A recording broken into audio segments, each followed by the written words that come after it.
saya akan membahas mengenai sistem pendidikan. Tentunya sebelum masuk pada pembahasan sistem pendidikan, kita harus tahu dulu apa itu sistem dan apa itu pendidikan. Sistem merupakan satu kesatuan komponen yang satu sama lain saling berhubungan untuk mencapai suatu hasil yang diharapkan secara optimal mampu mencapai suatu tujuan. Sedangkan pendidikan merupakan usaha sadar dan terencana untuk mewujudkan suasana belajar dan proses pembelajaran yang menjadikan peserta didik aktif dalam mengembangkan potensi diri mereka. Masuk pada pembahasan inti, sistem pendidikan merupakan rangkaian-rangkaian dari subsistem atau unsur-unsur pendidikan yang saling terikat dalam mewujudkan keberhasilannya. Tentunya di dalam sistem pendidikan ada yang namanya unsur-unsur sistem pendidikan. Unsur-unsur tersebut diantaranya yaitu ada materi, metode, kurikulum, pendidik, peserta didik, sarana, alat, pendekatan, dan sebagainya. Tentunya unsur-unsur tersebut saling terikat secara fungsional.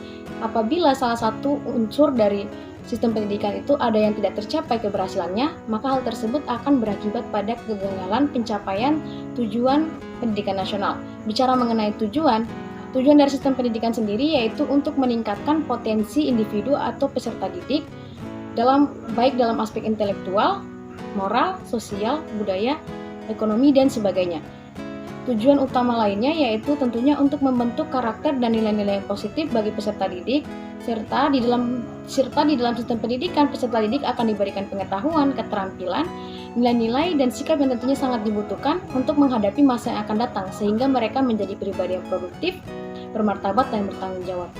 Itulah tadi pemaparan materi dari saya. Lebih dan kurangnya mohon dimaafkan. Saya akhiri dengan ucapan wabillahi taufiq wal hidayah. Wassalamualaikum warahmatullahi wabarakatuh. Saya akan menjelaskan tentang sistem pembangunan. Pertama-tama yang perlu kita ketahui apa sih pembangunan? Pembangunan adalah proses perubahan yang terencana dan berkelanjutan untuk meningkatkan kualitas hidup manusia dan menciptakan kemajuan dalam berbagai aspek kehidupan seperti aspek ekonomi, sosial, budaya, dan lingkungan.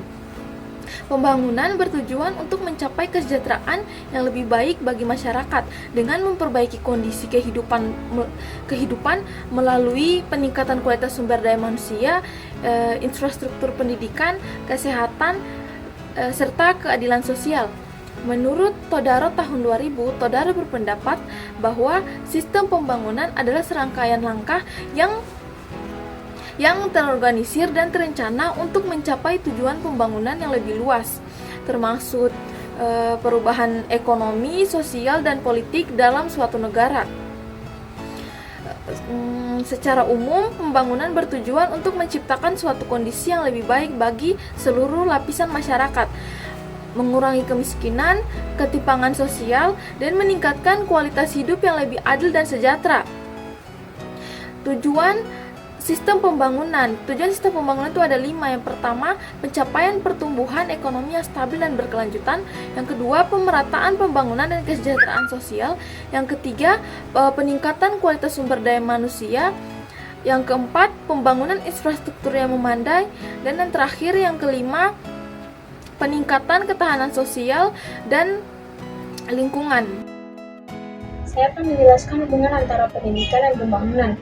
Hubungan keduanya sangat erat karena saling mendukung dan memengaruhi, yang dimana pendidikan sebagai kunci untuk menciptakan sumber daya manusia yang berpotensi dan berkualitas, yang mendukung proses pembangunan yang efektif. Karena di dalam pendidikan individu akan diberikan pengetahuan, keterampilan, nilai, dan sikap yang tentunya dibutuhkan individu untuk mendukung pertumbuhan ekonomi, sosial, budaya, dan politik. Di sisi lain, pembangunan yang baik akan menciptakan lingkungan yang kondusif untuk meningkatkan aspek dan kualitas pendidikan seperti gedung sekolah dan teknologi. Pendidikan yang pelaksanaannya harus merata kepada seluruh masyarakat sehingga hal tersebut akan membantu aspek pendidikan yang lebih mudah dan mendukung pendidikan yang lebih baik. Halo, perkenalkan nama saya Arina Mutia Mukhtar. Kali ini saya akan membahas mengenai materi kebijakan pendidikan dalam mendukung pembangunan di era global dan teknologi meningkatkan kualitas pendidikan dalam mendukung pembangunan. Baik, langsung saja mari kita bahas materi pertama tentang kebijakan pendidikan dalam mendukung pembangunan di era global. Nah, kebijakan pendidikan harus dirancang untuk mendukung kebutuhan pembangunan di era global dengan mengintegrasikan beberapa beberapa aspek penting. Salah satu aspek yang paling utama yaitu pendidikan harus relevan dengan kebutuhan industri dan pasar kerja global, termasuk penguatan pendidikan vokasi, pengembangan keterampilan teknis, serta penguasaan teknologi digital. Nah, selanjutnya saya akan memberikan 3 contoh dari kebijakan pendidikan dalam mendukung pembangunan di era global. 1. Penguatan pendidikan vokasi dan keterampilan kerja. 2. Digitalisasi pendidikan. 3. Peningkatan kualitas guru dan pendidikan tinggi. Demikian materi pertama, kita akan langsung membahas materi kedua dan terakhir. Baik, bagaimana sih teknologi meningkatkan kualitas pendidikan dalam mendukung pembangunan? Nah, teman-teman, teknologi memiliki peran yang sangat penting dalam meningkatkan kualitas pendidikan dan pembangunan. Salah satu dampaknya yaitu kemudahan dalam mengakses pendidikan. Di mana teknologi memungkinkan para siswa yang berada di setiap daerah, termasuk daerah pelosok, dapat mengakses materi pembelajaran melalui platform daring seperti Google Classroom dan ChatGPT. Salah satu contoh dari hal ini yaitu pada saat COVID-19 kemarin, di mana teknologi memungkinkan kita tetap dapat melakukan pembelajaran dan menerima materi walaupun secara daring. Demikian video pembahasan materi kali ini. Terima kasih sudah menonton.